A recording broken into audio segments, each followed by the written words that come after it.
एक राजा था। किसी ज़माने की कहानी है, स्टोरी है। मैं आपको एक स्टोरी सुनाऊंगा जो बहुत मज़ेदार है। आप सुन के बहुत खुश होंगे। तो राजा का शासन था। पुराने ज़मानों की ये बात है कि राजा के शासन काल में एक अंधा आदमी था। एक अंधा आदमी राजा के पास गया। नाबीना, जिसको उर्दू में नाबीना कहते हैं, नाबीना राजा के पास गया। बोला, राजा साहब, हमको आप रख लीजिए। हम 3 बातें जानते हैं और 3 बातों में आपकी हम मदद हेल्प करेंगे। बोले, कौन कौन सी बात? बोले, नंबर 1, हम घोड़ों की पहचान अच्छी तरह कर लेते हैं। क्योंकि अब राजा था तो उस ज़माने में घोड़ों को रेस के लिए, दौड़ के लिए ट्रेन रेलगाड़ी तो नहीं होती होगी, तो घोड़े की सवारी होती होगी। सेकंड बोला, हम हीरो की पहचान अच्छी तरीक़े से कर लेंगे। आप जैसा भी हीरा लाइए हम पहचान कर लेंगे। फिर तीसरा बोला, हम आदमी का भी पहचान करते हैं वो किस जात से है, उसका वंश क्या है। बोला, वाह नबीना, चलो ठीक है। राजा साहब ने बोला, चलो दरबारियों से इसको रख लिया जाए। कम से कम क्या होगा, 500 ग्राम चावल दे दिया जाएगा और 250 ग्राम दाल दे दिया जाएगा। तो कुछ दिन के बाद, कुछ अरसों के बाद, घोड़ों के बेचने के लिए कुछ लोग आए, व्यापारी आए। तो राजा ने कुछ दरबारियों से कहा, जाओ मेरे लिए कुछ खास घोड़े ले आओ, उसमें से चुन के कोई खास अच्छी खास जो युद्ध के लिए बेहतर हो वो लेकर आओ। तो दरबारियों ने गया। जाने के बाद राजा साहब के लिए एक घोड़ा को चूज़ किया, उसने चुना। चुनने के बाद लेके आए। तो फिर उसने बोला, दरबारियों ने बोला, राजा साहब, एक हमारे पास नाबीना है जो कहता है हम घोड़ों की पहचान अच्छी तरीक़ा से कर लेते हैं। तो ऐसा किया जाए, उसको एक बार दिखाया जाए और उससे पूछा जाए क्या ये घोड़ा कैसा है। तो राजा साहब ने बोला, चलो इतना दिन से चावल दाल खा रहा है, कम से कम उसका इम्तिहान का मौका एक बार लाया जाए। उसे लाने के बाद उससे नाबीना से पूछा, नाबीना, तुम बहुत बोलते थे हम राजा घोड़ों की पहचान कर लेते हैं, चलो इस घोड़े की पहचान करके दिखाओ। तो नाबीना ने कहा, राजा साहब, हमको घोड़े के पास ले जाया जाए। नबीना को ले गया गया घोड़े के पास। नबीना ने घोड़े पे हाथ फेराया, 4 बार 5 बार 10 बार हाथ फेरा। हाथ फेरने के बाद बोला, राजा साहब, ये घोड़ा ठीक नहीं है। बोला, कैसे? बोला, राजा साहब, इससे अगर आप युद्ध लड़ने जाओगे, अगर पानी में, खुदा न खास्ता पानी में होके निकलोगे तो ये पानी में जाके बैठ जाएगा। बोला, ऐसा बात है? तो राजा साहब ने हुक्म दिया अपने दरबारी में, जाओ इसको एक नहर से, फलाना नहर से इसको गुजारा जाए। तो फलाना नहर से गुजारा जाए। जब लोग घोड़ा को लेके गए, जब वो नहर से गुजार रहे थे तो घोड़ा खुद ब खुद ऑटोमेटिक वो नहर के पानी में, नदी में बैठ गया। दरबारियों ने आकर राजा साहब से बताया, राजा साहब, ये नबीना तो बिल्कुल सच बोल रहा है, इसमें कोई टेंशन नहीं, बहुत अच्छी बात कह रहा है। बोला, ऐसा बात है? बोला, अच्छा नबीना, तुम बताओ, तुमको पता कैसे चला कि घोड़ा पानी में जाके बैठ जाएगा? बोले, राजा साहब, जब हम घोड़े के ऊपर हाथ दे के 3 4 5 बार जो भी ससाल रहे थे, तो हमने देखा उसके पीठ की हड्डी जो थी ना, वो 2 उंगली बढ़ी हुई थी। जो घोड़े में होती है 2 उंगल धसी रहती है, बराबर रहती है, वो 2 उंगल बड़ी रहती है। ये 2 उंगल जो है ना, भैंस के दूध पीने के कारण हुआ है, बढ़ा है। तो जो घोड़े का मालिक था, व्यापारी था, बोला, हाँ राजा साहब, ये बात सच बोल रहा है नबीना।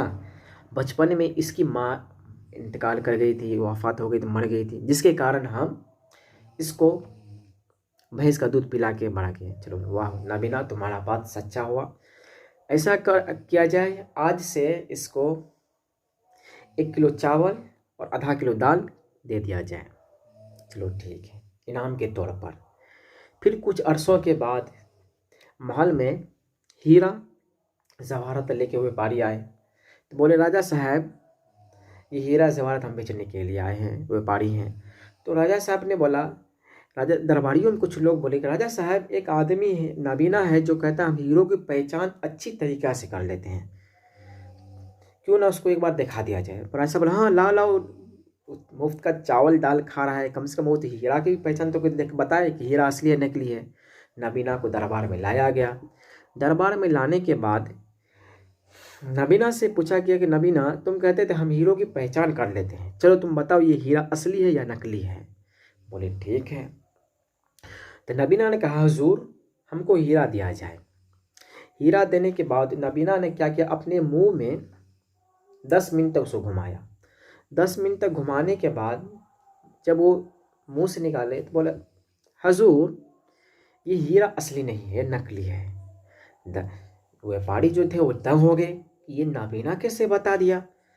तब वो व्यापारी जो थे बोले हुजूर मुझे माफ़ कीजिएगा, हाँ सही में ये नकली है, लेकिन मैं ये देखना चाहता था कि आपके भी दरबारी में कोई परख करने वाला इस हीरे का है कि नहीं है।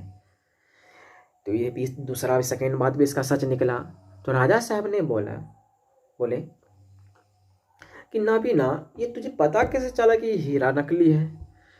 तो नबीना ने बताया हुजूर हीरा को हम 10 मिनट अपने मुंह में रखें और 10 मिनट तक जब इसको हम मुंह में घुमा रहे थे, असली हीरा जो होता है 2 से 4 मिनट के अंदर लो आप पैदा कर देता है, लेकिन इसको हम 10 मिनट तक घुमाए कोई लो आप पैदा नहीं किया। खड़ासन सा अजीब सा खराटे करने लगा। तो हमको समझ में आ गया ये हीरा नकली है। चलो अच्छी बात है, तुम दूसरी भी पहचान किया जाए। ऐसा किया जाए इसको आज से 1 पाव चावल और 1 पाव दाल की इजाफा कर दिया जाए। फिर उसके बाद बोला राजा साहब नबीना चलो तुम्हारी 2 बात सही होगी, एक घोड़े की पहचान तुमने कर ली, दूसरे तुमने हीरो की पहचान कर ली, अब बताओ इंसानों की पहचान तुम कर लेते हो, चलो बताओ मैं किस वंश से हूँ, मैं किस जात से हूँ, तुम बताओ। तो नबीना ने पूछा हुजूर आप अपनी जात मत पूछिए हमसे, आप अपनी जात हमसे मत पूछिए, आप किसी और से किसी और का पूछवा लीजिए, हम बता देंगे। बोले नहीं नबीना तुझको मेरा ही बताना पड़ेगा। बोले हुजूर हम बताएंगे तो आप हमको कत्ल कर दोगे। बोला नहीं कत्ल करें तुम हमको बताओ। तो नबीना ने कहा हुजूर आप माफ़ीनामा लिख के दीजिए, इसके बाद हम आपको बताएंगे। बोले ठीक है, नहीं बताओ तो वो नहीं कुछ करेंगे। नहीं हुजूर आप हमको माफ़ीनामा लिख के दीजिए, उसके बाद हम आपको बताएंगे।